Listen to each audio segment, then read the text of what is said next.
Hello guys, welcome back to my channel. আমি তন্ময়, তোমরা দেখছো তন্ময়েস ব্লগ।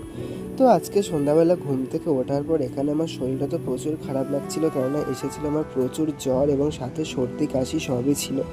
তো তারপরে মা এখানে আমাকে স্ন্যাক্সে দিয়ে দিয়েছিল হচ্ছে একটা প্যাটিস। তো আর তারপর আমি সেই প্যাটিসটাই খাচ্ছিলাম। তো প্যাটিসটা তো খেতে বেশ ভালোই লাগছিল। তো প্যাটিসটা খাওয়া শেষ হলে আমাকে এখানে আবার দিয়ে দিয়েছে কি একটা, মনে হয় ডাল ভাজা টাইপের কিছু একটা হবে। তো আমি যদিও এটার নাম জানি না, তো তোমরা জানলে কমেন্টে জানিয়ে যেও। তো এটাই খাচ্ছিলাম, তো বেশ ঝাল ঝাল বেশ ভালোই লাগছিল। তো তারপরে আমি আবার চলে গেছিলাম ডাক্তার কাকুর কাছে আমার ওষুধটা আনার জন্য। তো এখানে তো উনি মানে অনেকটাই ওষুধ দিয়ে দিয়েছে। তো ওষুধটা আনার পরে তারপরে এখানে আমি চা খাচ্ছিলাম, মানে মা আমাকে দিয়েছিল চা, তো সেই চাটাই আমি খাচ্ছিলাম। তো চাটা বেশ ভালোই লাগছিল, যেহেতু জ্বর আর সর্দি কাশি, তো তার জন্য খাচ্ছিলাম সেটা। তো এটা খাওয়ার পরে তারপরে আমি এখানে ওষুধ খাওয়ার জন্য বসে পড়েছিলাম। তো গাইস, ওষুধটা এতই বড়, আমি ভাবছিলাম ওষুধটা গিলবো কী করে। তো চলো, খেতে তো হবে, নাহলে শরীর খারাপও কমবে না।